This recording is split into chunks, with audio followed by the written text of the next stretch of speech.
सर्वनाम। राधा की कल परीक्षा है। राधा पढ़ रही है। राधा परीक्षा के कारण लगातार पढ़ रही है। राधा ने कक्षा में प्रथम आने की ठानी है।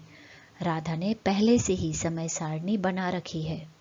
बच्चों, गद्यांश में संज्ञा शब्द राधा वाक्यों में बार बार प्रयोग हो रहा है। इससे पूरा गद्यांश पढ़ने में अटपटा लग रहा है और वाक्यों का सौंदर्य भी नष्ट हो रहा है।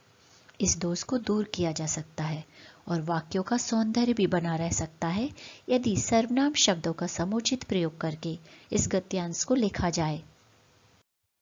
कुछ इस प्रकार, राधा की कल परीक्षा है। वह पढ़ रही है। वह परीक्षा के कारण लगातार पढ़ रही है। राधा ने कक्षा में प्रथम आने की ठानी है।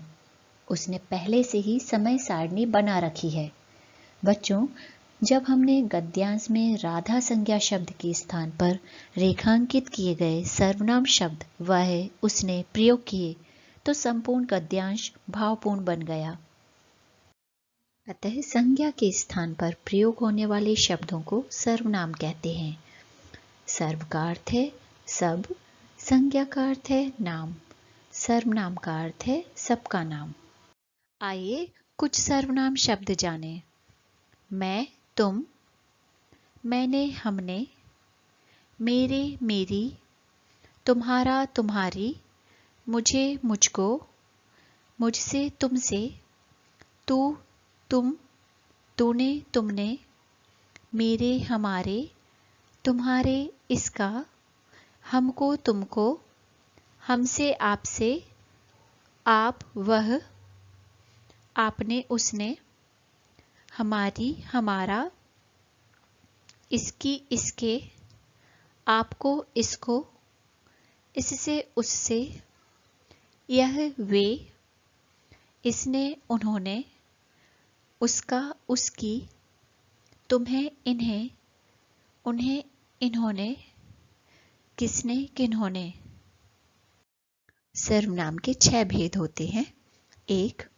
पुरुषवाचक सर्वनाम, निश्चयवाचक सर्वनाम, अनिश्चयवाचक सर्वनाम, प्रश्नवाचक सर्वनाम, संबंधवाचक सर्वनाम, निजवाचक सर्वनाम।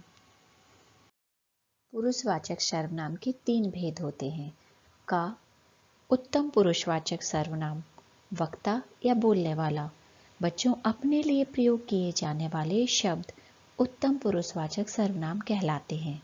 जैसे मैं, मेरी, मेरा, हम, हमें, हमने आदि।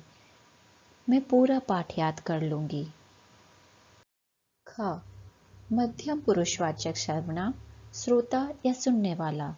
सुनने वाले के लिए प्रयोग किए जाने वाले सर्वनाम शब्द मध्यम पुरुषवाचक सर्वनाम कहलाते हैं।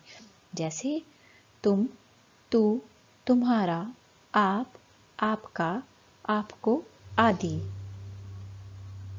तुमने पूरा पाठ याद कर लिया?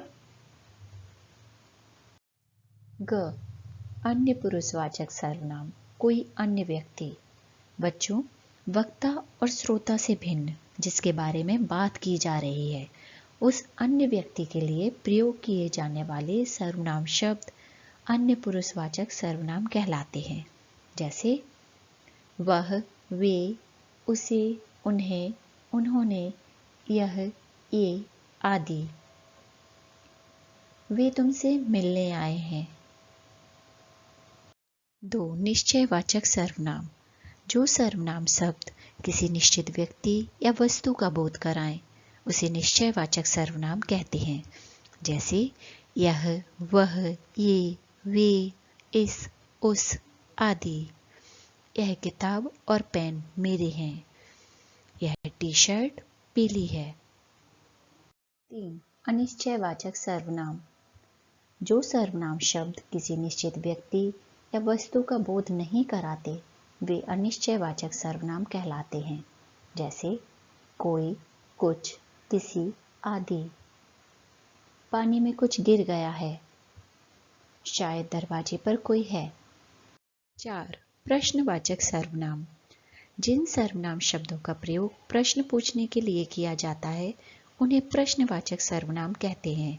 जैसे क्या, कौन, किससे, कब, कहाँ आदि। बेटा, क्या आपने पाठ याद कर लिया? आपको क्या तकलीफ है? 5. संबंधवाचक सर्वनाम। जो सर्वनाम शब्द किसी दूसरे सर्वनाम शब्द के साथ संबंध बताते हैं उन्हें संबंधवाचक सर्वनाम कहते हैं। जैसे जो, सो, वो, वैसा, जैसा आदि। जो तेज दौड़ेगा सो जीतेगा। जैसी करनी वैसी भरनी। 6. निजवाचक सर्वनाम। जिन सर्वनाम शब्दों का प्रयोग कर्ता के लिए किया जाता है उन्हें निजवाचक सर्वनाम कहते हैं। जैसे अपने आप, खुद, स्वयं आदि।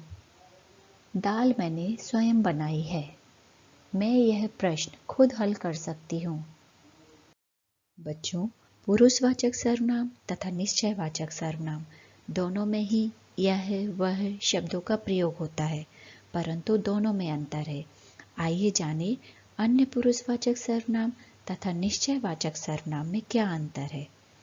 जब बोलने वाला सुनने वाले से भिन्न किसी अन्य के विषय में बातें कर रहा हो उसके लिए यह वह शब्द का प्रयोग होता है। जैसे वह कल स्कूल जाएगा, यह कहाँ से आ रहा है। निश्चयवाचक सर्वनाम जब यह या वह शब्द किसी निश्चित व्यक्ति या वस्तु के लिए प्रयोग होता है। जैसे यह मेरा स्कूल है, वह मेरी माँ है। ये भी जानिए, मध्यम पुरुष में आप शब्द आदर देने के लिए प्रयोग किया जाता है और निजवाचक सर्वनाम में आप शब्द अपने लिए प्रयोग होता है। अभ्यास। बच्चों, आपको वाक्यों में सर्वनाम को पहचानकर उनके भेद को पहचानना है। 1. बच्चा अपने आप खड़ा हो गया।